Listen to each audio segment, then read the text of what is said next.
This will come as no shock, but we are in a recruitment crisis. It is not the lack of physios in particular. I know osteopaths have a different challenge in that there isn't a whole lot of you being qualifying right now.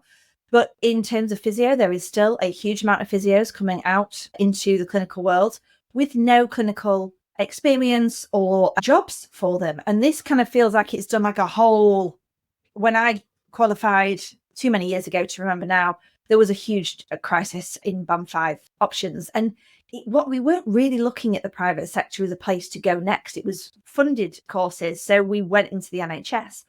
Things have changed. We have a recruitment challenge, but we also have a huge opportunity.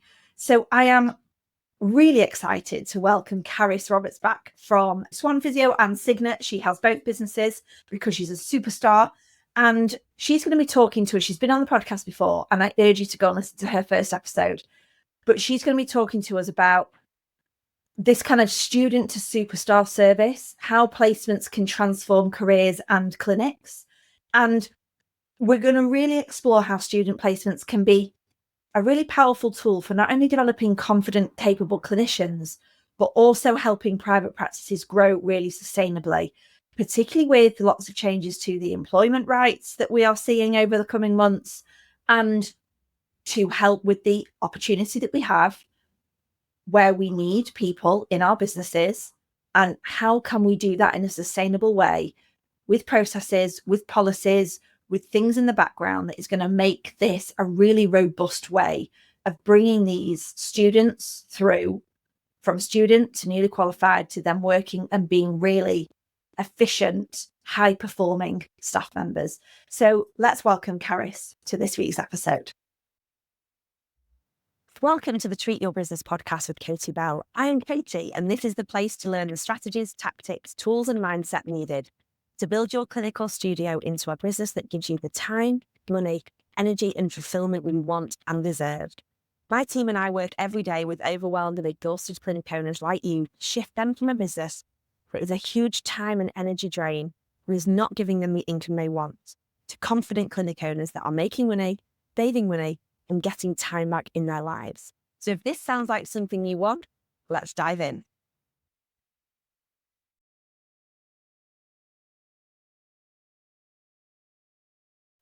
Hello, Carys. Welcome to the Treat Your Business podcast. Nice to be here again. Nice to be on again. Thanks, Katie. Thanks for having me back. You are so welcome. You were very popular last time. So back, I should say, back with popular demand. Does that sound good? Yeah? Yeah, let's go with that one. Okay, we'll go with that one. Carys, first of all, I'm jumping ahead because people might not have listened to our first episode. If they haven't, you need to go back and listen to that. Carys, tell everybody who you are, what you do, who you work with. So my name's Carys Roberts. I'm a physio by background. Varied career history of that typical NHS start, bit of sport, bit of private, bit of everything. I think I had 5 jobs at one point. I have my own clinic based near Stoke-on-Trent, so banged in the middle of the country. And we've got a physio clinic, Pilates studio, gym. We're very multidisciplinary, which is great. But we're also a teaching practice. And I've been supporting student placements throughout that whole time, kind of 15 years or so since I've worked in sports and various other things. So what I now do is support other businesses to take on the student placements within their own clinics as well, because I've found that it's really helped with my business growth, as well as staffing, staff development, recruitment, everything. So I'm now doing clinical work, running my clinic, but also helping other clinics like yourself, Katie. You do your own bit, and then you're helping others to make better businesses out of their own clinics as well. Yeah, nice. So Signets was born as was it born out of a gap for you, or like a passion that you loved working with students and then thought, how can I roll this out to other businesses? Or did you see a recruitment challenge, or what was it? I think all of the above. Does that sound like a cop out? All of the above. So I've always been really passionate with the student teaching. When I graduated, which is over 16 years ago now, there was thank you. Even with the filters that we've talked even without a filter, it's all right. It's still we still got it on. Yeah, there was a massive job crisis, and we were all graduating. So it was when the physio courses were funded. There was an excess of NHS funded physios graduating. And I think 50% of my year group actually went into physio. Yeah. So when I graduated, me being me, always got a plan, always got a plan B, always got a plan C, D, F. I said, I'm going to give it 12 months because I'm going to graduate. And then in 12 months' time, there's going to be new graduates coming onto the market. And people are probably going to want them rather than somebody that maybe hasn't worked for 12 months. Yeah. Fresh. I'll give it 12 months. If I can't get a physio job in that time, I'll go and do my PGCE and I'll become a PE teacher with biology on the side because that seemed a very natural extension of physio, why not? So it's always kind of been my backup plan to be a teacher and come from my dad was a teacher, so it put me off suitably from being a teacher, but that was still the backup plan. Yeah. So I think I'd always had that idea of teaching in my mind. And when I was at uni, the placement options were extremely limited outside of the NHS offering. I'm guessing it'll be the same for many of the listeners and yourself as well, Carys. I was somebody that did want to go and work in the NHS, and I loved every single speciality. I just lapped it up. But equally, I was interested in peds, sports, and the private sector. And there were I think there were a couple of opportunities, but they weren't widely available to everybody. Sure. So when I graduated and I got my 5 jobs, so didn't not get the one, so that was good, stayed in physio. One of the things I did when I was at Stoke City Football Club was run an internship. So I did my first year there, flying by the seat of my pants as a new graduate. And because I'd had no sports experience, I was head of medical at the Girls Academy with no prior sports experience, other than my own coaching, playing of hockey, not even the same sport. So I really did fly by the seat of my pants, and I thought, there's an opportunity here, actually, to take students through, and they wouldn't do it as a full placement. And I didn't really want it as a 6-week placement because that doesn't give you the full picture. Yeah. So I set up, had to design a budget, do all of the planning, timetabling. I ran an in-service training program. We got the students through their pitch night qualifications. We had a whole system, as you can imagine again, Katie. Yeah, absolutely. Place. And from that, we ran that for many seasons. And that was where we recruited our future staff from. It's where they could see. Everyone thinks it's really glamorous working in sports. We all know it isn't. It is standing at the side of a pitch, getting piss wet through, basically, waiting for something to happen and hoping that it doesn't. And then for me, dealing with parents at academy level and various things, it worked really well for many years. And also it allowed me to get to know some of the uni processes, even though it was a voluntary thing outside of the official placements. And it just went from there, really. And carried on with the passion for it. My senior physio at my clinic was my first student through that internship, Natalie. Big shout out to Natalie. And then when I got to the point with Swan, when I'd set up Swan, where I was thinking, this is more than just me now, I went down, I thought, let's start offering a student placement. That's a great way for me to keep on my toes. It's a great way for me to look at recruitment. Yeah. And I had no clue that there was any funding available. I just did it because I thought it was the right thing to do to give people those opportunities. It suited my business needs. It ticked a lot of boxes. And then I think it was about 10 months later, the union went, do you want to invoice us now? And I went, invoice you for what? I was like, what? There's funding? And so I'd already taken some more at that point. I'm thinking, oh, okay. Yeah. And it's just rolled on from there. And you speak to other people and there's still a gap. The private, independent, voluntary sports sector has got better representation and placements. It has improved, which is amazing to see. But there's still probably not enough variety. Yeah.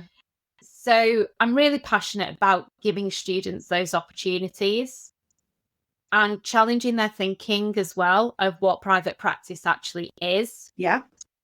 As well as helping other businesses with what is, I think, a national recruitment shortage now.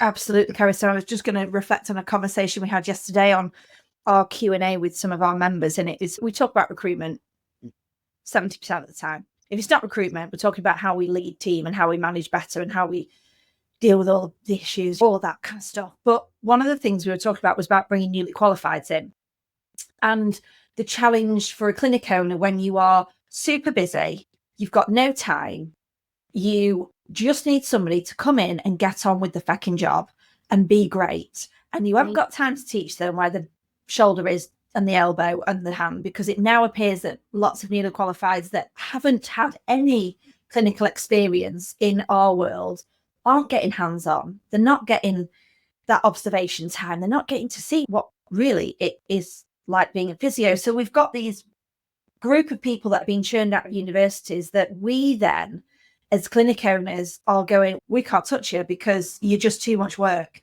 And we're time poor, we're money poor, we're energy poor, the majority of us clinic owners. So we just go, oh no, I'm just going to look for a band 6 or a band 7 level.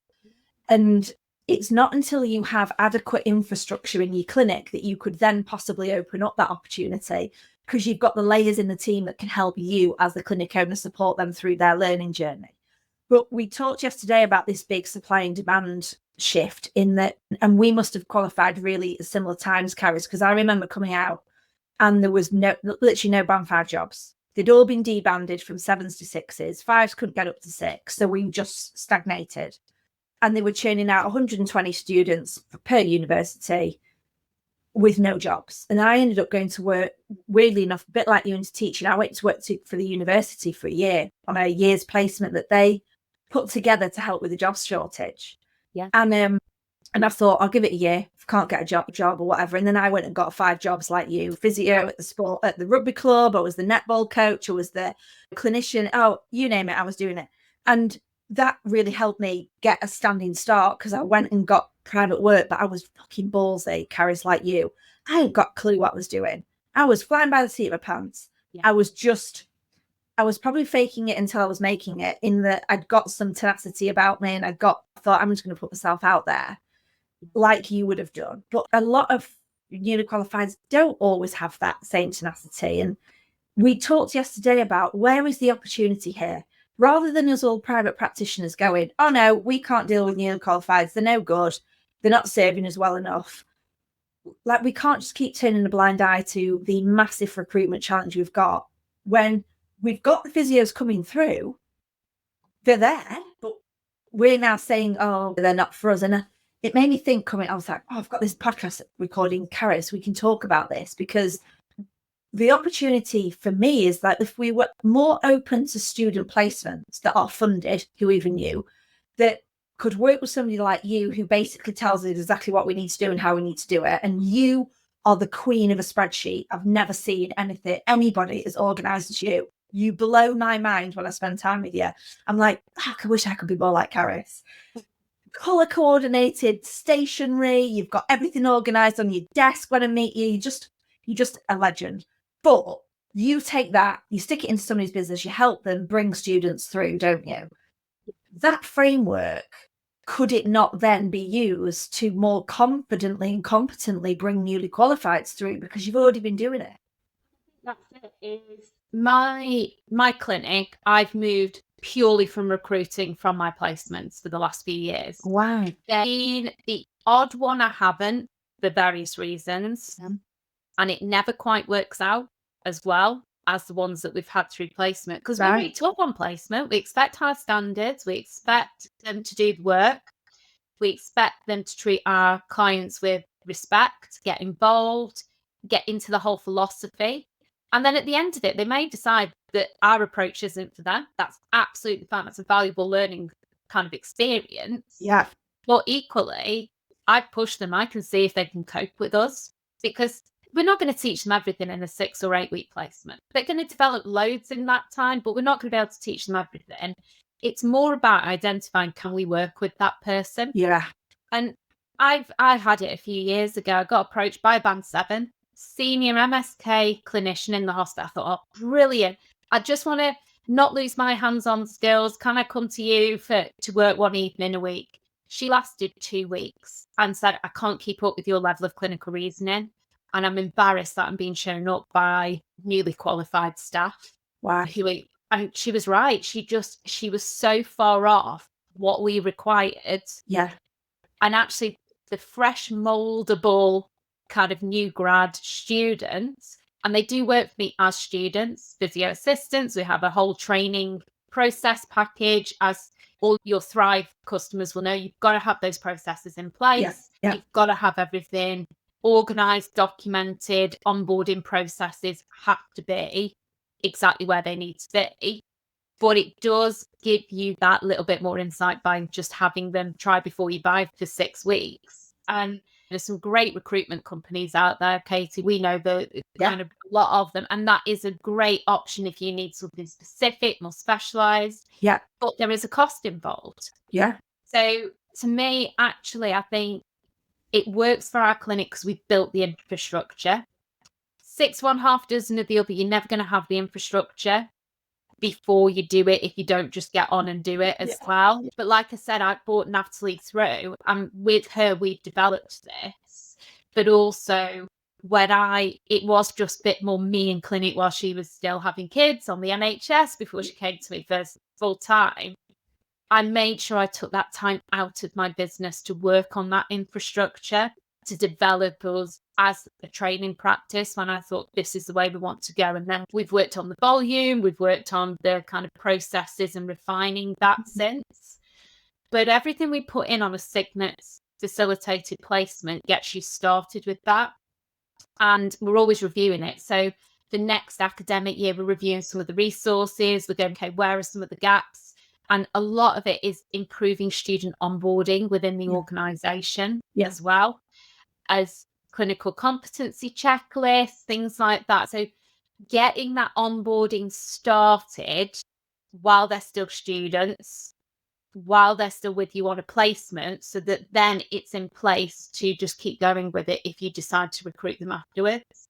Yeah. And what is so lovely this year in the providers that I supported, even new providers have recruited from their placements, which just feels amazing. Because it's one thing me saying it will work. It's another thing, a busy business owner that was really unsure of having a student, having their first student and then going, yeah, we want to keep you.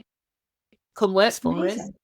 And that's great to me. It's incredible, Carys, because HR is a massive, big buzzword that we're all talking about. And we've got these 26 new employment rights in the new employment bill. And there was some stat given to me the other day by the head of HR in a big firm, which was like employees have over 100 rights and employers have 0. And I was like, this just stinks of the UK, doesn't it? That's how we run a country. But one of the big things that we know is changing is that employees will have full employment rights from day one rather than after 2 years. And so a lot of our clinic owners panicking about this. What's that going to look like? How are we protected? I said, there's still loads of ways to protect yourself here.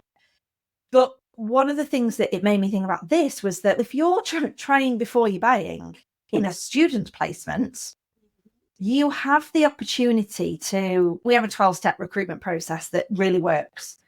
And it's very values led. It's very, what you can have true strengths, not whether you can assess a shoulder and a knee and all that shit, because we can teach you that, but actually who you are as a person. And as you said, can we work with you? Are you somebody we want business? And so this student option is that, isn't it? Just on an extended period. I can really get to know you and then we can develop you at, when I say no cost to the business, of course there's a cost, but you're also being funded for it. You are being paid to have them. Yeah. And you've got this brilliant ability to then say, no, that's it, we're done and end off. Or actually, do you want a job? And the chances of it not working out then are really slim because you've done sort of 6 to 8 weeks of testing with them. That testing can be extended. Obviously, we're not here to talk HR law or anything like that. I tend to say, while they're still students, they need flexi contracts. They need to be self-employed so they can pick up and drop shifts around placements, exams, what have you. But also that extends the time period we've got to work on that. Yeah. And then we look at employment contracts once things are a little bit. So you just extend your try before you buy. a little bit longer, Yeah. but they want that. However, on graduation, and I know you talk about self-employed versus employed, more and more people want those employed contracts. They do. Got to be even more sure that we are getting the right people Yeah. and doing things in the right way. Yeah. And it's interesting what you say about your 12-step program, and it is values driven. Like you say, I can teach them the clinical side of things, and we will support them and all the rest of it. But if they don't have the right attitude with our patient demographic, we're not going to get anywhere. No. And what we do with one of the resources that we supply to clinics as part of the Signets placement is what we call an evidence workbook, which is not, it sounds a bit primary school, like, oh, you colour in bits. No, it's not that. It's so the students can show working outside of, if they freeze when they're asked a question in front of a patient, but also it's getting them started in the habit of a professional portfolio in line with HCP standards. We all need to be keeping those records. And we have pre-placement tasks. So one, we can see, have they actually looked at anything before they're coming to us on day one? Yeah. And also, they tend to be in tables. So we'll have, what do you think the role of the receptionist is in the clinic? What are your thoughts on these treatment modalities? And then the other columns go through on placement learning, what they then learn to follow that up. And some students may come in and go, I know all of this and it's pretty spot on. And I'm like, okay, fair enough. Maybe you've worked in a clinic, you've got a good understanding. But what I love to see is what they think when they first start, and then that thought process changing and then reflecting on that. Because actually, I'd much rather work with somebody that can have their mind that's more open-minded. Yeah.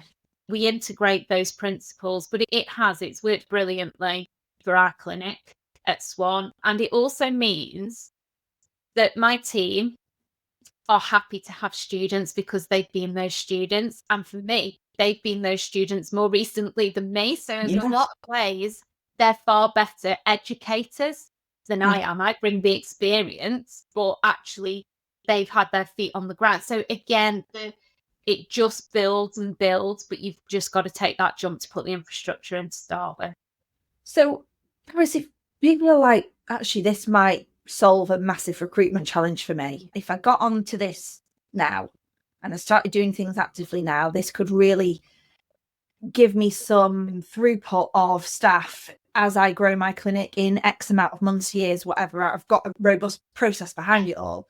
What do people need to do next? If they're thinking this is actually open my eyes up to a way of doing it that I'd not thought about. Love the fact that you talked about like band 4 training programs and things. I've got loads of clients who we talk about how can we get that person in your business at a slightly lower cost, get them trained, and then we bring them, then we can move them into your band 5 roles.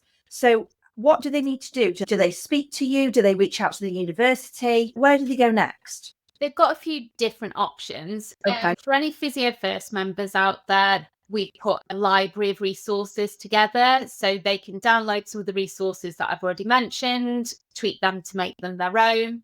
And obviously they can have a chat to me as part of their membership. Yeah. But equally, non-Physio First members or even non-physio companies, there are options out there for everybody for these processes. Wow. Okay. The first port of call is to reach out and book a quick half-an-hour consultation with me. We can see where you're currently at, see where you might need to go. And also I'm just onboarding some new clinics ahead of next academic year. I spoke to 6-8 months ago that were starting their growth cycle, and it was that we spoke, they were like, I want to do this, but I said, don't park it for 6 months. As you're going through that growth period, perfect timing, think of this and this whilst you're doing that. Yeah. Look at these resources, listen to Katie's podcast, do all of this. And now we're in a really strong position to get them launched by September. So it's not a quick process. I think I'm extending the process the more I do this with providers, and timing is always everything. There's no point doing it if you're not going to do it properly. Yeah. But just because you're not necessarily at that stage now doesn't mean it's not worth having a conversation, because you're never going to get to that stage. Or you might put the wrong things in place because you think that's how it needs to be done, and it isn't. Yeah.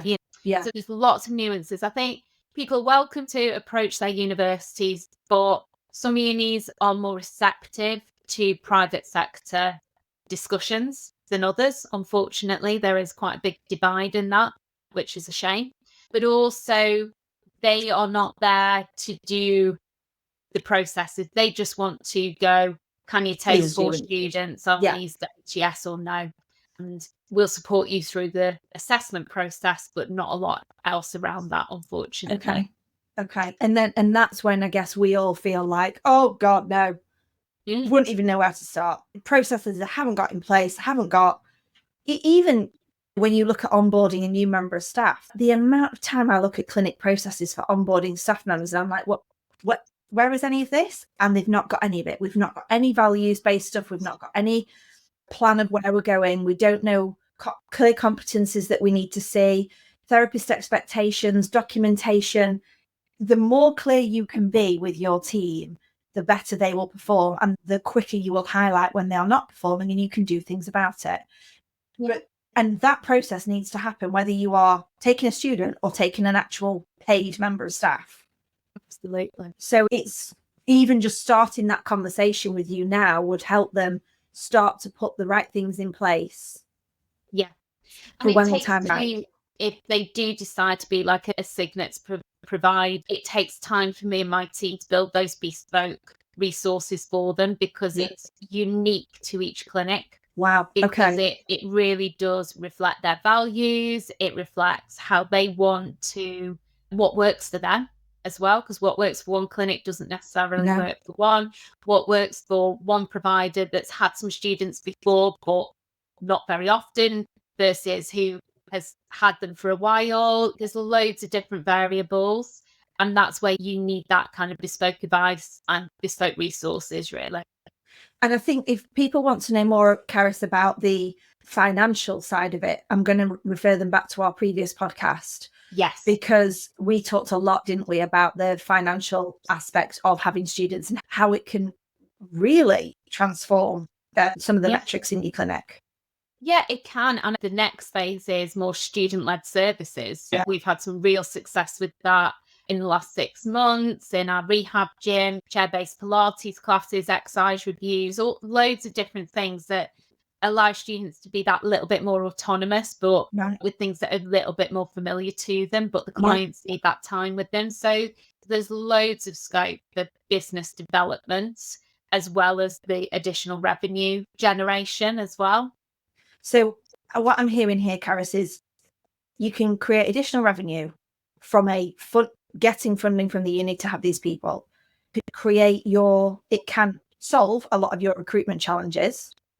It can create huge opportunity in your business from what different things we could get these students doing that we might not have had the time, capacity, space to do, that these students could step in. And lots of people are bringing in services where a TA or an assistant actually can run a lot of the machine setup, they're getting the patients onto the machine or whatever it is. So there's lots of ways that we can absorb this student in and make even more money from them as a result of their abilities and their services. Surprised the ideas that they come up with. The group of students we've got at the moment did the most amazing video on a new circuits class that they're launching, the strength training for women. They look locally, there wasn't a lot out there. So we're looking at developing that, and it really showcased their skill set in a different way than we'd seen in more traditional. What muscle do you think I'm on? What supplies that? All that kind of side of things. I thought, you really understood the demographic here. This is brilliant. And it was really nice to see that development. And I couldn't have done a better job. That's incredible. They did a better job than I could have done of that. Yeah, it is a win-win. There are some pitfalls, definitely, in terms of, like with anything, management of people is not simple, but you have your processes, you have your onboarding, you have all those things in place, and there's not a lot more else you can do. Yeah, amazing. Carys, I'm going to make sure the links are in the show notes, but just give them the website that they need to go to or where they need to go to book that call with you. Yeah, so the best way to look at the information and how we work as Signets is via our website, which is www.swanphysio.co.uk. /signets. And then that takes you to information about work experience, as well as the higher education opportunities, and also information about sports therapy or other placements, as well as the physio placements. So Brilliant. I've recruited a sports therapist for a placement we did last summer with them, and they self-funded. But they said, I paid you the money, but I've got a job, so I'm really happy. And I'm happy. So all is good. That is amazing. Carys, you've been a delight as always. We could just talk forever and ever about, we can get on our soapbox about all sorts. So I will definitely ask you back again to get on our soapbox about something else. Thank you, listeners. Thank you, Carys, for your time. And I look forward to our next episode together. Thanks, Katie.